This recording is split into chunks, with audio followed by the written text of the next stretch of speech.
Module 4. Strengths and weaknesses in dealing with different cultures.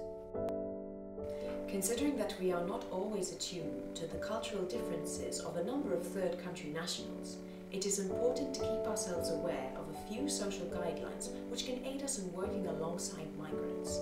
The aim of this module is to help you evolve into better communicators by becoming individuals who are more open to diversity and more culturally conscious. Our objective is to improve the cultural sensitiveness in public services. An integral part of the service we provide is the assurance of a neutral, equal, respectful approach towards every individual that we serve. We are fully committed towards keeping this rapport up to the required standard.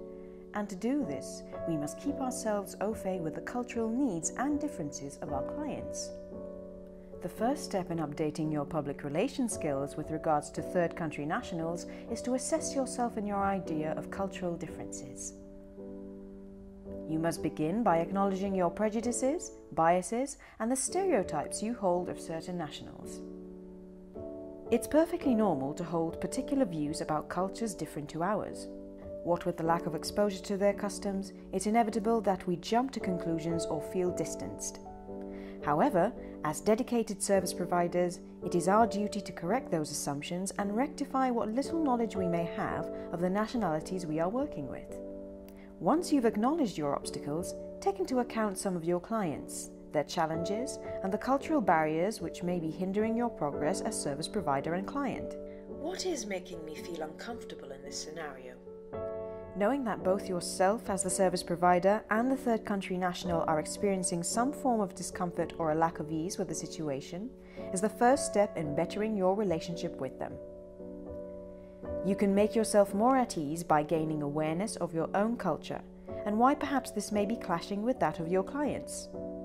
Perhaps you've become accustomed to have certain prejudgments about the nationality you're dealing with, and it is therefore blocking you from offering a neutral, equal, respectful service. Putting aside these feelings will allow you to take your role to a more professional level, and you will feel more fulfilled in your capacity as service provider. Step 2. Try not to see yourself and the client as two separate entities. You've come together to solve problems at hand. His or her settlement or the overcoming of his or her obstacles are your common goal.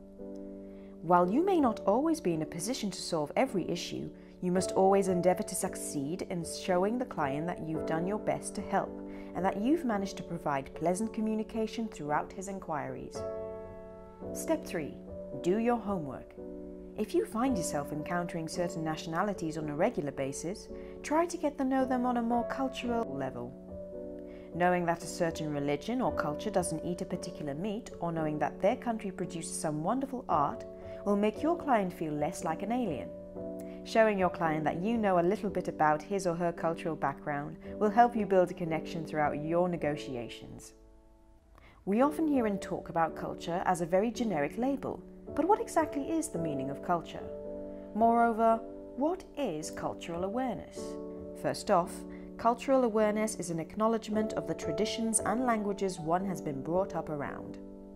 It also includes the recognition of the values and beliefs savoured by that nationality.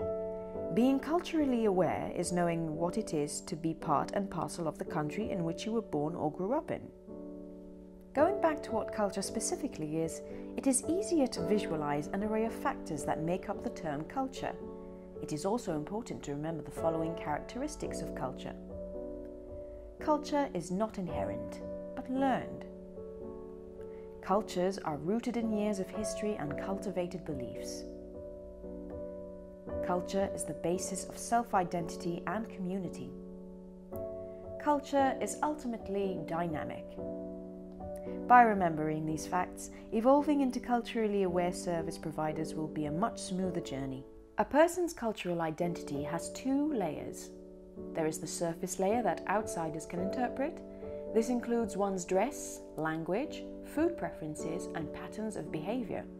Underneath all this, there lies so much more to the social psyche of the individual. His or her view of gender roles, his or her beliefs, and emotional patterns. We must also consider that this person might wish to escape certain values of the country of origin's culture, which can be part of the reason the person has travelled to the host country. Because of disorientation, we often encounter third country national clients who seem to be withdrawn or are still getting used to such different surroundings to the ones they're used to. They may be going through a phenomenon known as culture shock, where the individual starts to suffer from anxiety due to the loss of familiar signs and symbols of social interaction. Indications may include feelings of helplessness, a lowered self-esteem, a desire to return home, hostility towards the host country's culture, and physical illness. All this is understandable, considering the huge changes these people may be facing. As public service providers, we must be aware of the likely possibility of culture shock and treat it in a positive and supportive manner. This will not only simplify the problem-solving process, but it will also be a kind gesture towards the person, and it just might help heal their anxiety. One of the greatest satisfactions we can get from life is by being responsible for making a person's day run smoother just by doing our job well. Offering cooperation and assistance to a displaced individual is what we should endeavour to do best, not just for the sake of our professionalism, but also for the dignity of the human beings we are working alongside. This project is part financed by the European Union, European Fund for the Integration of Third Country Nationals.